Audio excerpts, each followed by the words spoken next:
Welcome back to the channel where we explore, learn, and theorize about the Marvel Universe. Today I'll be breaking down the second episode of The Falcon and the Winter Soldier, so if you haven't watched it yet, or if you don't want any spoilers, then don't worry. You can watch the first half of the video normally, where I'll be talking about Jeff Goldblum filming his scenes as Grandmaster in Thor 4, and Tom Holland finishing training for Spider-Man No Way Home, and then I'll let you know when the spoilers are coming. If you're new to the channel, or even if you've been watching for a while, make sure you subscribe because more than 96% of you guys aren't subscribed. And if you think you're subbed, double check because apparently there's a glitch where people are getting unsubscribed from certain channels. And remember that a subscription is free for you, but it really helps the channel a lot. And you can always unsub later if you want. Now let's get started. Over the past couple weeks, different actors have arrived at and then left the set of Thor Love and Thunder in Sydney, Australia. From the Guardians of the Galaxy to most recently Lady Sif. But today it's been revealed that Jeff Goldblum has arrived on set to film his scenes as the Grandmaster. Next, Tom Holland posted a shirtless picture saying that it was his last day. Now, Spider-Man No Way Home hasn't finished filming yet, so this is most likely his last day of training. And lastly, the second episode of The Falcon and the Winter Soldier just came out, so if you haven't watched it yet or if you don't want any spoilers, then click off the video now, as I'll be breaking down the episode and covering all the Easter eggs. So once again, there will be major spoilers ahead for the second episode of The Falcon and the Winter Soldier. The episode starts with John Walker back at his old high school, where he's preparing to go on Good Morning America. And if you hadn't noticed yet, everything about John Walker is a copy of Steve Rogers. While he's in the locker room, we see a woman walk in who's meant to resemble Peggy Carter. And after that, we see Lamar Hoskins, who in the comics is a US agent sidekick Battlestar, and he's meant to resemble Cap's best friend Bucky.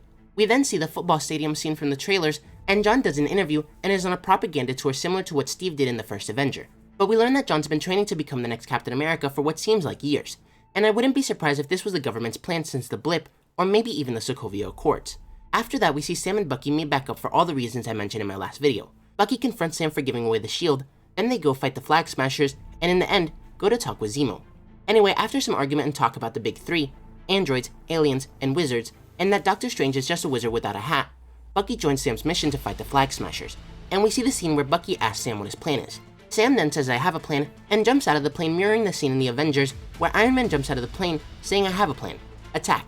However, what we hadn't seen from the trailers is what Bucky does next. Mirroring Cap in the Winter Soldier, where he jumps into the water without a parachute, Bucky jumps out and crashes into some trees. But unlike Cap, it's not graceful at all, and looks like it hurt a lot. And then Sam makes fun of him, saying he caught all that on camera. Sam and Bucky then arrive in an abandoned warehouse, and Sam stops Bucky from going out to try and fight the Flag Smashers by himself, because there's actually more than he could see, and they have a hostage, who unbeknownst to them is actually Carly Morgenthau, the leader of the Flag Smashers. Sam and Bucky try to save her, and we see the fight on the semi-trucks from the trailer.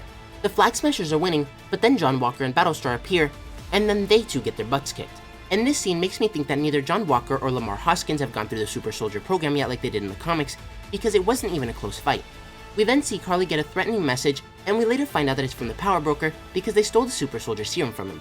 And if you didn't know, in the comics, the Power Broker is the one who turns John Walker and Lamar Hoskins into super soldiers and infuses Sam's friend Torres with Red Wing, turning him into a human-Falcon hybrid, who later becomes the second Falcon when Sam takes on the mantle of Captain America.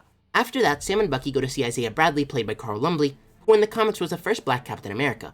But when they arrive, the person who opens the door is his grandson Elijah Bradley, played by Eli Richardson, who in the comics becomes a Patriot and joins the Young Avengers. We find out that when Bucky was under Hydra's control, Isaiah was sent in to defeat him, and it turns out that he ripped half of Bucky's vibranium arm off. However, Isaiah gets angry and kicks Sam and Bucky out of the house because, like in the comics, even though he was a hero, he was sentenced to 30 years in prison for being black. Outside, Sam and Bucky are arguing, and the cops show up assuming that because he's black, Sam was bothering Bucky, which obviously wasn't the case.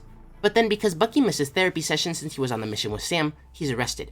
And at the police station, Dr. Rayner forces them both to have a therapy session, where we see them having the staring contest. But we also learn why Sam and Bucky are mad at each other. Bucky has a lot of guilt and regret that he burrows deep inside, and he felt like because Steve believed in him, he could still be a good person. But by Sam giving up the shield, it meant that maybe Steve was wrong about both of them. And on the other hand, Sam says that he gave the shield away because he thought he was doing the right thing. Outside the police station, John Walker once again asks Sam and Bucky to join him, however they refuse, and we start to see his true colors when he tells them to stay out of his way. And I feel like from now on we're going to start seeing a change in Walker into the US agent, and he's going to start being more brutal like he is in the comics.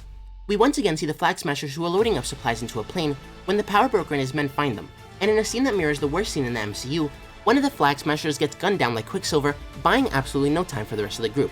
And lastly, Sam and Bucky decide that they need Zemo's help, so in the next episode we're finally going to see him again. But let me know what you guys think about all this. Are you excited to see the Grandmaster return in Thor Love and Thunder? And what did you think of the Falcon and the Winter Soldier episode 2? If you enjoyed the video, don't forget to like, comment, subscribe, and turn on post notifications so you'll never miss another video. Thanks for watching, and remember to wash your hands and stay safe.